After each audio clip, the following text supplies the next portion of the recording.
उपस्थित सभी लोगों के समक्ष ईश्वर को साक्षी मानकर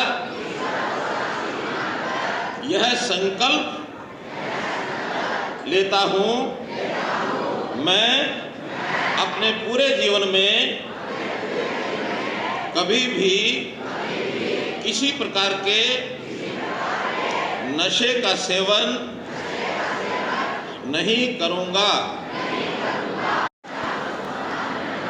एवं नई पीढ़ी को नशे से दूर रखने के लिए हर माह एक व्यक्ति को इस आंदोलन से जोड़कर नई पीढ़ी को नशे के तस्करों से बचाने के लिए हर संभव प्रयास करूंगा।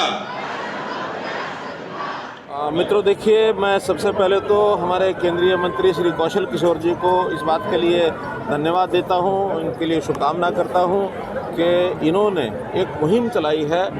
हालांकि ये मुहिम इनके साथ एक व्यक्तिगत रूप से बहुत जो इनकी हानि हुई, इनके एक इनके बेटे जो शराब के नशे के कारण से ही अपनी जान से हाथ धो बैठे, उसी में से इन्होंने संकल्प लिया कि मुझे समाज में एक जागरण पैदा करना है कि नशे से दूर कैसे रखा जाए, खास करके नई पीढ़ी को। तो नशा मुक्ति आंदोलन इन्होंने कार्यक्रम चलाया है, उसके अंतर्गत आज करनाल में एक बड़ा कार्यक्रम हुआ है। इसके लिए मैं इनका धन्यवाद करता हूं।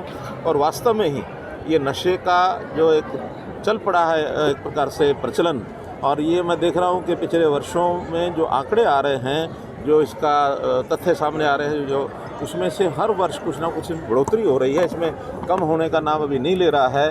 कई प्रकार के लोग नशे करते हैं, शराब से करते हैं, गांजे से करते हैं, अफीम से करते हैं, कुछ दवाइयाँ भी लोग अत्यधिक मात्रा में खाने लग गए हैं। तो उसका प्रभाव पहले तो हमारे यहाँ बॉर्डर एरिया में ही थोड़ा ज़्यादा था, अब कुछ और ज़िलों में भी इसकी जो बढ़ोतरी देखी जा रही है।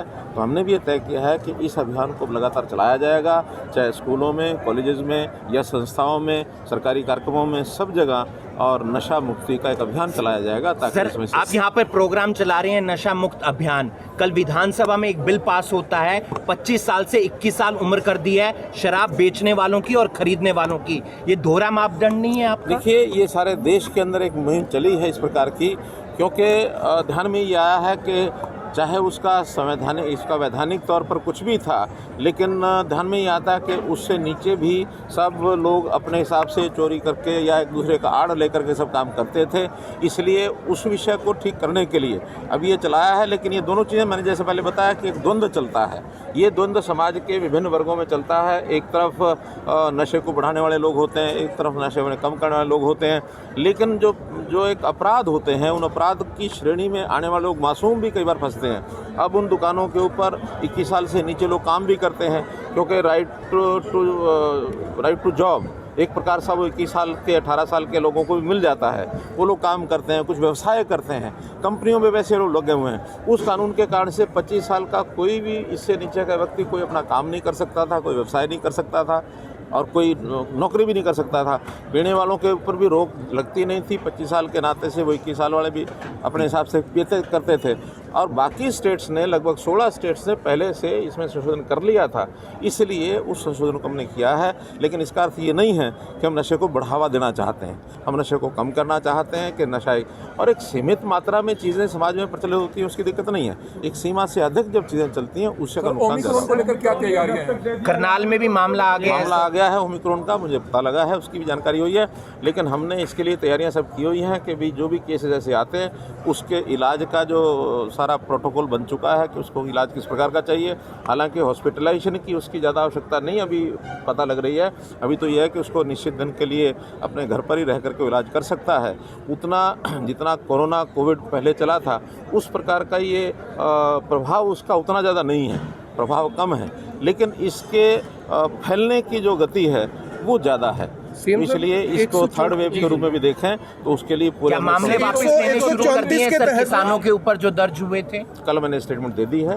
हमने इसको सर 134 के तहत बच्चों के एडमिशन नहीं हो रहे, सरकार के कोई भी आदेशों को मान नहीं रहे, अभी बाहर पेरेंट्स मिलने के लिए खड़े हैं। 26 तारीख को एक मीटिंग हम कर रहे हैं 134A को लेकर के, उसमें हरियाणा पुलिस हरियाणा पुलिस का सिर्फ 600 रुपए महीना है। क्या लगता है कि इस महंगाई के दौर पे हरियाणा पुलिस का राशन भत्ता सिर्फ 600 रुपए होगा, जबकि दिल्ली और राजस्थान या पंजाब में राशन भत्ता पहले तो ये बहुत कम था और मुझे लगता है 600 भी नहीं है, अब तो शायद 600 ज़्यादा कर दिया हमने, लेकिन तो भी मैं इसकी जानकारी लूँगा। और ये राशन भत्ते अतिरिक्त होते हैं, जो उनका अपना आखिर सैलरी मिलती है, सब कुछ होता है, ये तो अतिरिक्त कभी कभी उसमें तय किया जाता है, तो उसकी एक्स्ट्रा एक वो होती है वो राशन पूरे पंजाब के समान वेतन की मांग भी कई बार आपने कही कि उस पर ध्यान दिया जाएगा, लेकिन उस पर अभी एक कमेटी बनाई। केजरीवाल, क्योंकि पंजाब में चुनाव है, केजरीवाल कहते हैं चंडीगढ़ को पंजाब में मिलवा देना चाहिए। उनका माथा खराब है, क्या करें। हमसे जुड़े रहने के लिए हमारे YouTube चैनल को सब्सक्राइब करें और नई वीडियो की नोटिफिकेशन के लिए बेल आइकॉन को दबाएं। अगर आप ये वीडियो Facebook पर देख रहे हैं तो लाइक जरूर करें और ज्यादा से ज्यादा शेयर करें। धन्यवाद।